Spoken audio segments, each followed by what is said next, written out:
to Career Uprising. I'm your host and professional career coach, Lorraine Rise. Join me as I guide you through an amazing journey of self-discovery and empowerment. If you are looking for work, changing careers, or stuck in a toxic job, then this is the show for you. I offer both practical and spiritual guidance to help you up-level and advance your career. Let's start the uprising.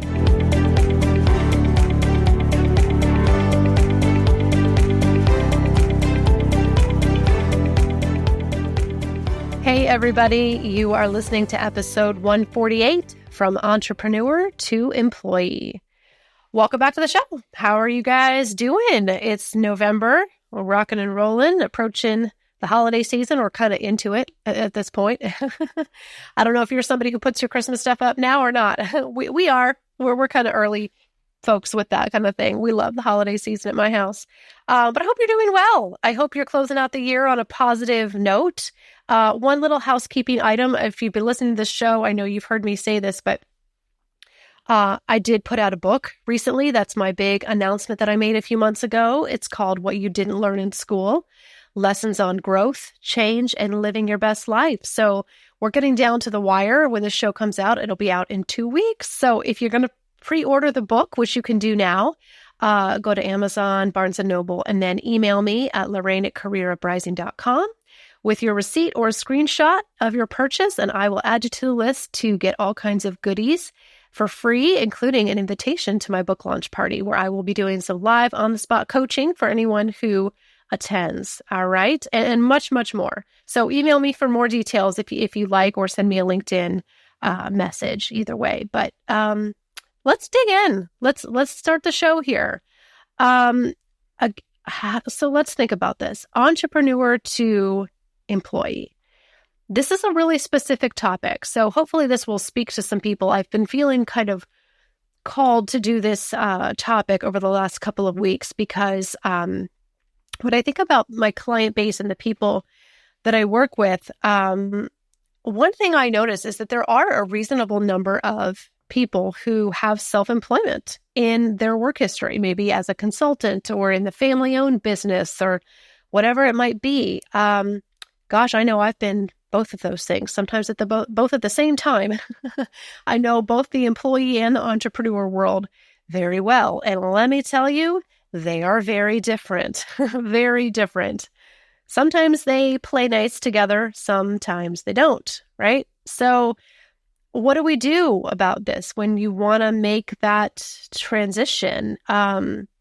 Because for a lot of people, entrepreneurship maybe is a dream that they have. It can be filled with, excitement and kind of the thrill of making your own schedule and being your own boss. And yes, it is all of those things, but it isn't for everyone. And it isn't always forever either.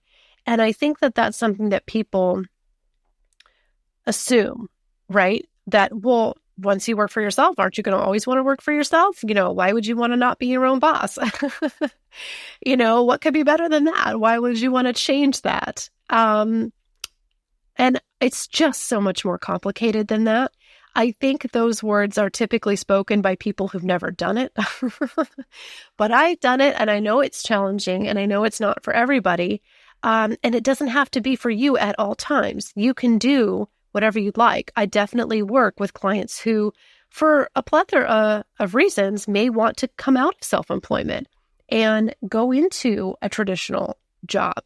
Sometimes they have to for practical reasons or family situation, or maybe they just want to. So we can definitely help with that. We don't do the reverse at Career Uprising. We don't help people start businesses. That's a whole different beast. That's business coaching, not career coaching.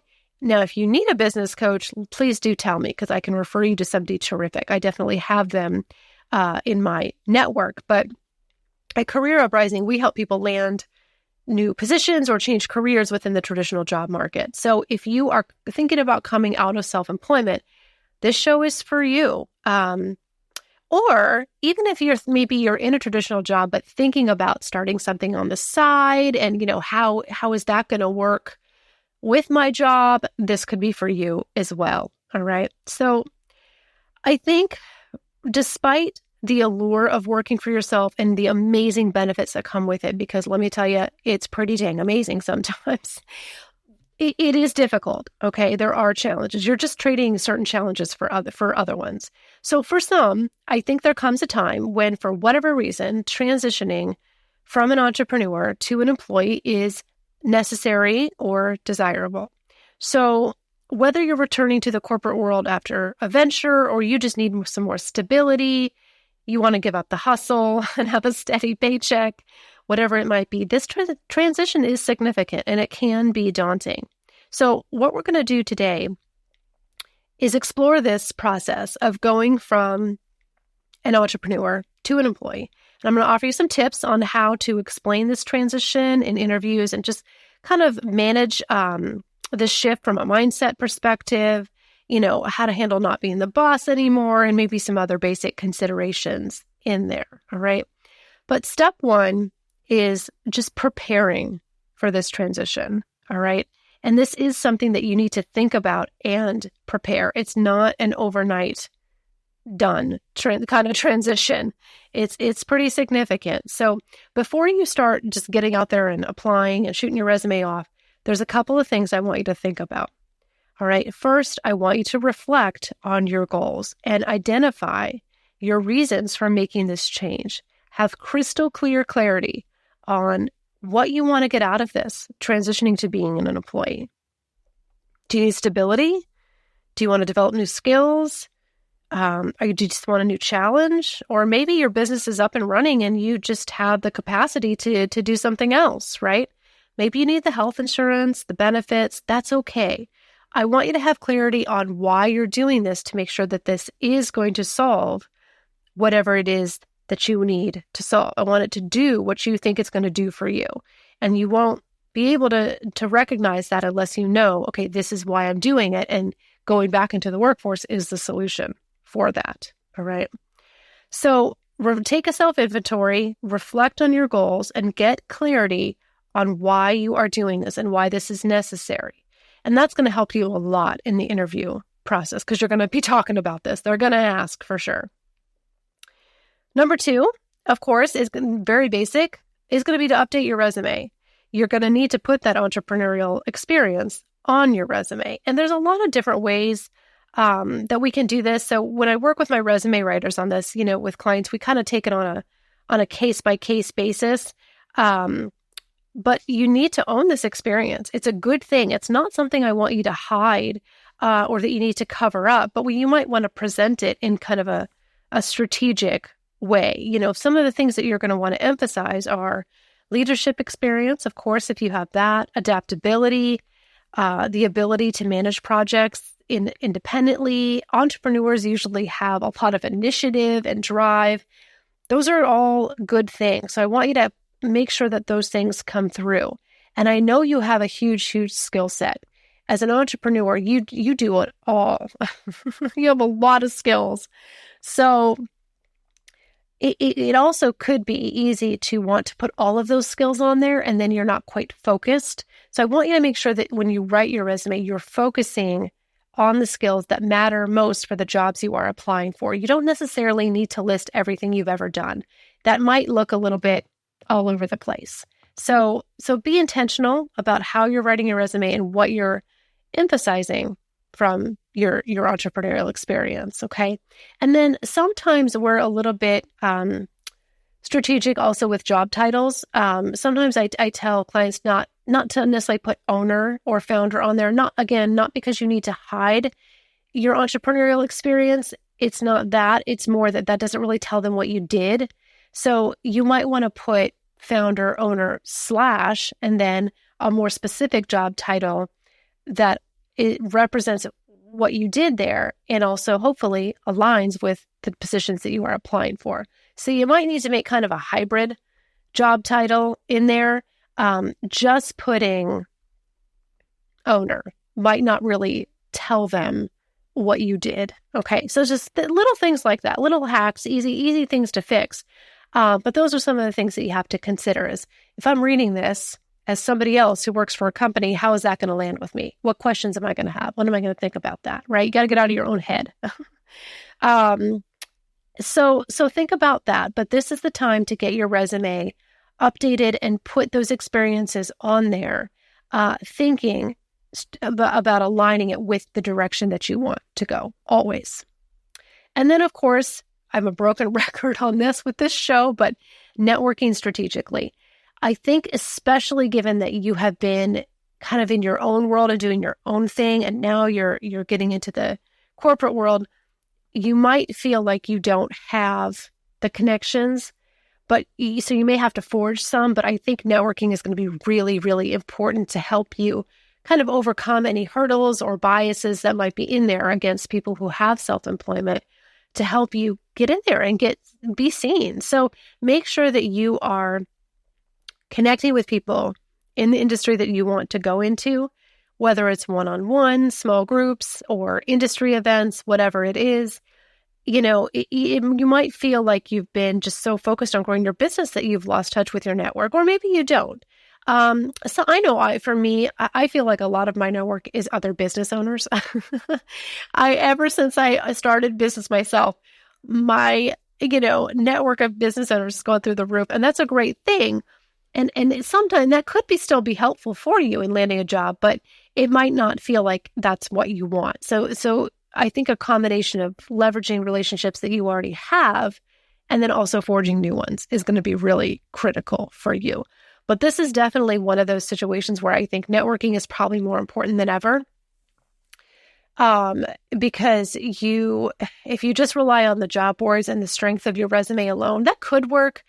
But I think that when a lot of employers sometimes see self-employment, they have more questions. So it's going to help to come with somebody's recommendation or connection. I just think that that's something that would help you during this time. All right.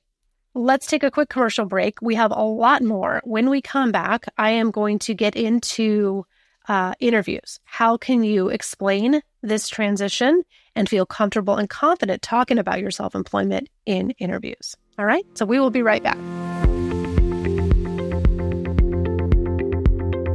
Hey there, listeners. Thanks for tuning in to Career Uprising. I have some exciting news for you. This show has been going steady since 2018, and I have amassed well over 100 episodes so far. So I decided to do something big and bold. I put the best of all of my teachings together in a book. That's right. I have a brand new book on Amazon, Barnes & Noble, and all the major outlets. It's called What You Didn't Learn in School: Lessons on Growth, Change, and Living Your Best Life. This book contains 30 powerful lessons from my podcast and my work as a career coach to help you live your best life. Learn how to increase your confidence, get rid of imposter syndrome forever, finally get clarity on your career path, and so much more. This book covers everything from careers to finances to health to relationships and more. Head over to Amazon, Barnes & Noble, or your favorite book retailer and pre-order your copy of What You Didn't Learn in School. Then go to my website, careeruprising.com, to learn more about how Career Uprising can help you transform your career and your life. Let's get back to the show. All right, you guys, we are back. Let's talk about how you can explain this transition in interviews. All right. So first, I'm going to say it will come up as a topic. Absolutely. So just assume that they are no doubt going to ask you about your transition. And the biggest question on the interviewer's mind is going to be why. And when they do ask you why do you want to make this transition? Why do you want a job? I think that you shouldn't be surprised or even offended when that question comes up. You don't necessarily assume that it's suspicious, although maybe it is, but it could also just be curiosity, right? And sometimes people ask those questions a lot when they don't understand your transition, and be prepared for some people to not understand it, right? Some people may think, well, why would anyone ever want to do anything else? You're working for yourself. You've got it made, right? They probably don't get it. So they mean well, I'm sure, whether that's coming from your family or your friends or the person interviewing you. But just be prepared for questions of curiosity about this transition, And don't appear offended or taken off guard or anything like that. Hopefully the interviewer's not going to grill you or anything, but they are going to want to know, why does this make sense for you right now? And how do we fit into your future career goals? Just because they are two different worlds, but this transition can work. It absolutely can work. And people do it all the time. So, step one in talking about this, I think, is to be honest and to be positive. Just explain your transition as something that you want to do. It's an intentional, thought out choice. It's not necessarily the result of a failure or a setback. And even if you feel like it is, that's okay. You don't need to divulge any more than what you want to about it. You just need to instill confidence in them that this is the direction that you want to go. You're excited about it. You're committed to it. You've put a lot of thought into it, and it's really aligned with your future. And that's it. That's all they need to know. They're just looking for reassurance that this is not just something that you're doing for a year or so. They're looking for continuity, of course, which is understandable. So I would just emphasize how your entrepreneurial experience has equipped you with great skills. You are likely adaptable, a good problem solver. I'm sure you have a good work ethic. All of those things are required of entrepreneurs. But at this point in your career, it's just not what you need or want anymore. And you're excited about joining a new team and a new challenge. And this is the direction you've chosen to go. And I think that is it. So when you're talking about it, to highlight, as I said, the transferable skills. I want you to really narrow down your skill set and decide which ones are most relevant for this transition and which ones the employers would be most interested in hearing about. And those are your talking points. Because when you own a business, like I just said before the break, you tend to do it all, okay? Or at least in the beginning, unless you get a staff. But, you have everything: decision-making, leadership, time management, problem solving. You have valuable skills, but I want you to be focused in your conversation and be prepared to tell them which ones will be the most beneficial. And don't be afraid to emphasize that entrepreneurial spirit. A lot of people like that. You take ownership of your work. You take initiative. Those are things that are desirable to employers. And then show your commitment, okay? Assure the interviewer that you are committed to this transition. This is the direction you want to go. You have a lot to offer and a lot to gain from it. Like I said, don't have to go into detail about everything that didn't work at the business that you owned or anything like that. But just assure them that this is not a temporary measure and that you've put a lot of thought into it and you're happy with the decision. Hopefully that's the case. But it's the direction you're going for whatever reason, okay? And I think one last thing that I think some employers might wonder about is, can you handle not being the boss, right? Because that's a big, big thing about working for yourself, is that you are in charge. You're making the decisions. You have a lot of freedoms, and you have a lot of responsibility that comes with that too. But I think you just want to get ahead of the conversation and assure them that that is okay with you. You're not hung up on titles. At this stage in your career, you're just kind of looking for something different. And it's not necessarily about being in charge or being the owner of the business. You're still going to bring that entrepreneurial spirit, but you want to be a part of a team.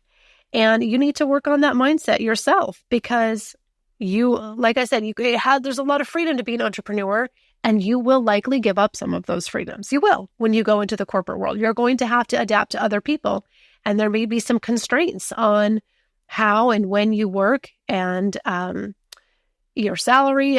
Who you're working with. A lot of that is chosen for you, depending on the company and the job. So you might have to make sure that you are okay with that, and assure them that you are going to be okay with that and that you are adaptable. So, picking a good company culture is really important as well. Maybe you want to go to a startup. Maybe you might like that. If you've been an entrepreneur and owned a business, you might enjoy the startup environment, but not necessarily. Maybe if you're looking for more stability, you might want a larger company. But be clear on what you want and make really an intentional effort to adapt into the company culture once you get there, and really just kind of listen and observe and integrate as best you can. All right.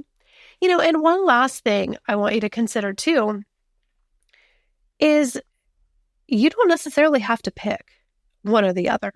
Could you do both? Could you have a job and a business on the side? Yeah, sometimes.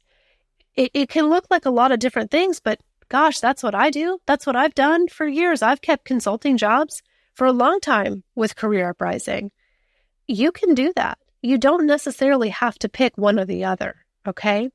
So, and I'm a big fan of multiple streams of income, and kind of having the best of both worlds.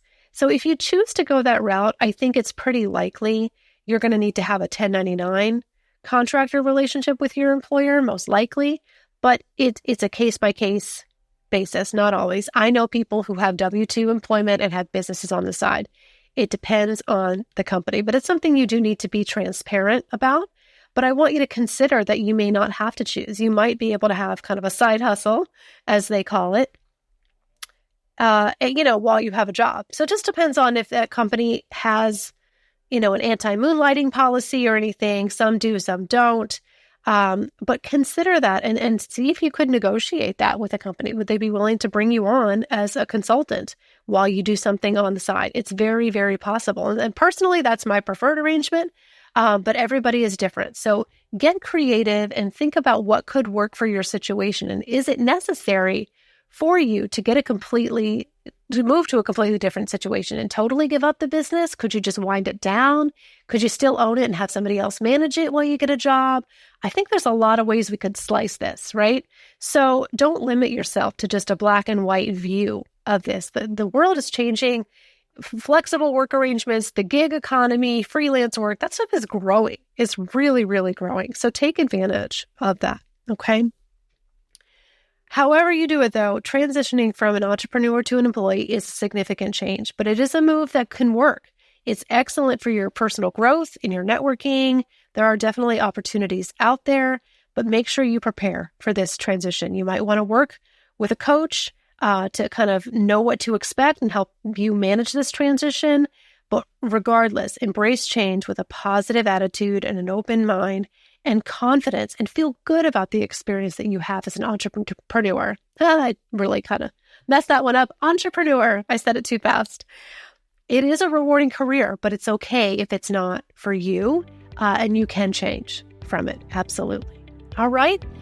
Have a wonderful holiday season, you guys. Only one more show coming in December for 2023, and then we'll be wrapping it up. And I'm excited for 2024. Lots of good things in store. All right. So you guys have a wonderful holiday season. I'll be back in 2 weeks with one last episode, and I'll talk to you all then. Thank you.